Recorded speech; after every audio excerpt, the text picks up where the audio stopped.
Hey guys, today I'm here with a hopefully fun video because I wanted to talk to you about the books that I probably will never ever read. Now, I came up with this idea the other day when I was watching an anti-haul video, which if you don't know, in the beauty community is, people talking about trends or products that they just don't really understand, products that they don't get behind, and products they won't be spending their money on. And I thought this would be a cool concept applied to BookTube.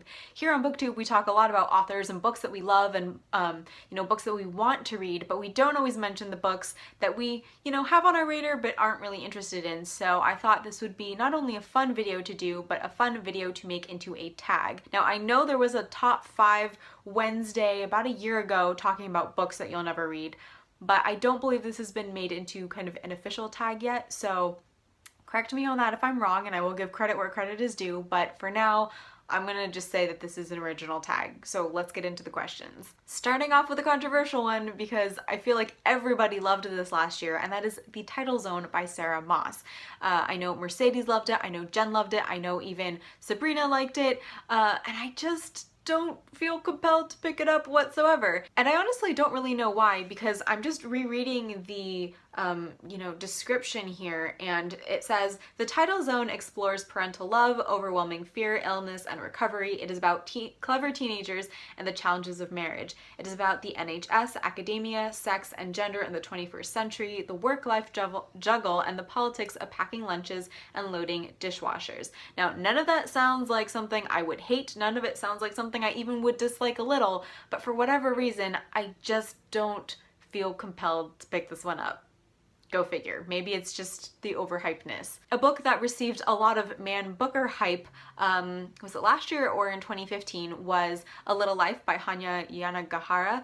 And I feel like the reason I don't feel compelled to pick this one up so much is that I've just heard so many mixed reviews. Basically, there are the people who are diehard fans of this book and they think it was, a brilliant read, a brilliantly written novel. And then there are those who are like, hold up, this is just not for me. And I feel like the divide is strong enough among readers online, at least, that I just am skeptical and therefore just probably won't end up picking it up at all. The series that immediately came to mind when I thought of this question was the Millennium series, or the Elizabeth Salander books that were obviously originally written by Stieg Larsson. Now, I personally consider the 3 that he published, the Millennium trilogy, I consider that a completed trilogy, and I consider the new books that are coming out by David Lagerkrantz, I believe, to be similar to books in the Jason Bourne universe that are not written by Robert Ludlum. I basically consider them to be kind of fan fiction-esque extensions of the original series,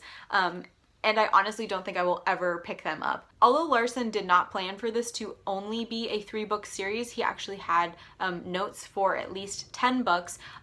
I was so very happy with the way this published trilogy kind of wraps itself up that I would not want to read kind of one of these continuation books and then feel the lack of closure, if that makes any sense. I just feel like The Girl Who Kicked the Hornet's Nest was the perfect conclusion to the original Larson books, and I feel like it's actually one of the best conclusions of any trilogy I've ever read, and ever, so I wouldn't really want to mess with that by picking up any of the new ones. A classic I will definitely never read is Les Mis by Victor Hugo, which I did own previously. I owned the full unabridged edition, and I did attempt to start reading it and got a whopping 50 pages and thought to myself, never ever again. Basically, I was in the musical in high school and thought that, it might be nice to read the source material behind the play, and I was wrong. It was not the classic for me. For those of you who do not know Les Mis, it is a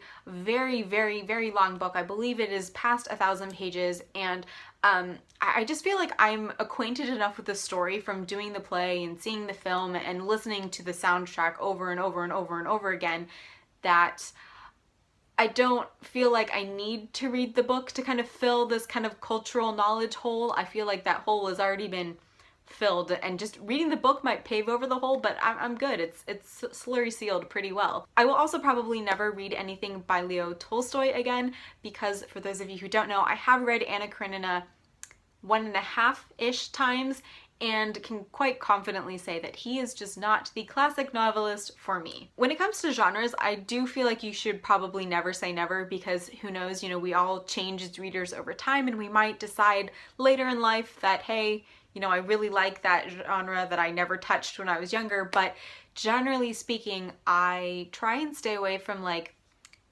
contemporary chick lit type stuff. I have read a few chick lit titles in the past, and although sometimes I can be intrigued by their concepts, generally speaking, I tend to find the execution lacking a little bit. And that's, you know, that's purely based on what I prefer in my fiction. So yeah, chick lit, contemporary chick lit specifically, is what I tend to stay away from. I also tend to stay away from romance, specifically because I'm just not a super romantic person in general, and I find in books where, you know, the relationship or the romance is the big stress point, I don't really find the stakes to be high enough, you know? I call me a Scrooge, I don't know, but that just doesn't float my boat, if you know what I'm saying. Of course, I do enjoy romance and classics, so take from that what you will, but yeah, more contemporary romance, I try and just, you know, I just don't enjoy it, so I don't waste my time. My answer for this question actually ties into the last one, because the book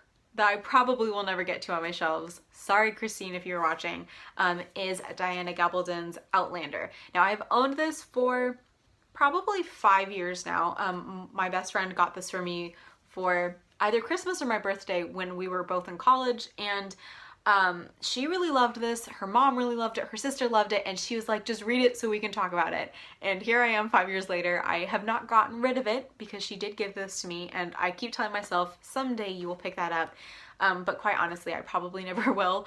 It is a chunker, it is romance, it is like time travel, time bending, and just, I don't know. I'm dubious. I know so many of you guys have actually told me that, you know, it's actually really good, you should go ahead and read it.